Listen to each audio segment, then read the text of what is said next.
우리 손에 항상 들려있는 이 스마트폰이요. 누군가에겐 공포의 무기가 될 수 있다는 거 혹시 생각해 보셨나요? 오늘 우리가 파헤쳐 볼 이야기가 바로 이겁니다. 애정과 집착, 또 소통과 폭력, 그 아슬아슬한 경계는 대체 어디에 있는 걸까요?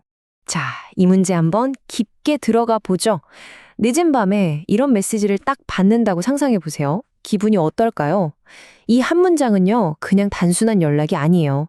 누군가의 평온한 일상을 송두리째 흔들어 버리는 시작일 수 있다는 거죠. 처음에는 그냥 찡 하고 울리는 진동 하나로 시작돼요. 근데 그 진동이 멈추질 않는다면 평범했던 내 스마트폰이 순식간에 불안의 근원지가 되는 거죠. 실제 법원 판결까지 갔던 두 가지 사례를 한번 같이 볼게요. 첫 번째는 헤어진 연인 B씨의 이야기. 처음엔 제발 다시 만나달라 애원하던 메시지가 점점 분노에 찬 협박으로 바뀌어갔어요. 두 번째는 지인 C씨가 돈 좀 빌려달라 했는데 거절당하니까 두고 보자면서 밤낮으로 협박 문자를 보낸 경우예요. 이 두 사건 공통점이 보이죠? 바로 원치 않는 연락이 끈질기게 이어진다는 겁니다. 여러분은 어떻게 생각하세요? 그냥 좀 귀찮고 짜증나는 수준의 일일까요? 아니면 법의 심판을 받아야 하는 명백한 범죄가 될 수 있을까요? 바로 이 질문이 오늘 이야기의 핵심입니다. 네, 맞습니다. 방금 말씀드린 이 두 가지 이야기는 그냥 꾸며낸 게 아니에요. 전부 실제로 대한민국 법정에서 유죄냐 무죄냐를 두고 치열하게 다퉜던 엄연한 형사사건들입니다. 가해자들은 한결같이 말했죠. 오해를 풀고 싶었을 뿐이다. 그럴 의도는 아니었다고요. 과연 법원은 이 변명들을 어떻게 받아들였을까요? 법원은 망설임이 없었습니다. 이 모든 행위는 범죄가 맞다고 명확하게 선을 그어버렸어요. 자, 그래서 핵심은 이겁니다. 법원의 처벌 결코 가볍지 않았어요.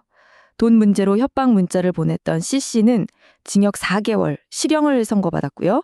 헤어진 연인을 괴롭힌 B씨는 징역형의 집행유예를 선고받았습니다. 둘 다 징역형이라는 아주 무거운 이름표가 붙은 거예요. 이건 단순한 괴롭힘으로 보기에는 너무나 엄중한 처벌이죠. 아니, 대체 왜 법원은 이 행동들을 이렇게까지 심각하게 본 걸까요? 지금부터 그 법적인 근거를 어려운 법률 용어 말고요. 누구나 알기 쉽게 하나씩 한번 짚어보겠습니다. 스토킹 처벌법에 보면요. 그 정의가 아주 명확하게 나와 있어요. 스마트폰이나 SNS 같은 걸로 상대방이 싫다는데도 계속 반복적으로 연락해서 불안감이나 공포심을 느끼게 만드는 행위. 바로 그 자체가 스토킹 범죄라는 겁니다. 그러니까 꼭 물리적으로 따라다녀야만 범죄가 되는 게 아니라는 거죠. 그럼 반복적으로 연락하면 다 범죄일까요? 그렇지는 않습니다. 법원은 이 세 가지 요건이 탁 맞아떨어지는지를 아주 꼼꼼하게 따져봐요. 첫째, 그 연락이 상대방한테 그냥 좀 불편한 걸 넘어서 공포나 불안감을 주는가. 둘째, 이제 그만해 라고 거절했는데도 계속 반복적으로 했는가. 그리고 마지막으로 그렇게까지 연락할 만한 정당한 이유가 없었는가. 이 세 가지가 다 해당되면 그 연락은 더 이상 소통이 아니라 범죄가 되는 겁니다. 여기서 제일 중요한 키워드는 바로 불안감과 공포심이에요. 이게 바로 단순한 집착과 범죄를 가르는 결정적인 기준이 되는 거죠. 바로 이 지점에서 법원의 시각이 정말 중요합니다. 가해자들은 늘 사랑해서 그랬다, 오해를 풀고 싶었을 뿐이다 이렇게 주장하거든요. 하지만 법원의 판단은 완전히 달라요. 상대방이 거부하는 소통을 일방적으로 밀어붙이는 것 그 자체가 위법하고 그 어떤 이유도 공포를 정당화할 순 없다고 딱 잘라 말하는 겁니다. 특히 아까 그 전연인 사건 있잖아요. 가해자는 심지어 법원한테서 더 이상 연락하지 마세요 하는 일종의 접근 금지 명령, 이걸 법률 용어로 잠정 조치라고 하는데 이걸 받았는데도 어겼어요. 이건 단순히 피해자를 괴롭히는 걸 넘어서 법원의 명령을 정면으로 무시한 거잖아요. 그래서 더 무거운 처벌을 받은 결정적인 이유가 된 겁니다.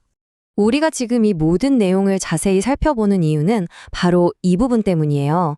만약에 혹시 여러분이 또는 주변의 누군가가 이런 원치 않는 연락 때문에 고통받고 있다면 어떻게 대처해야 할까요?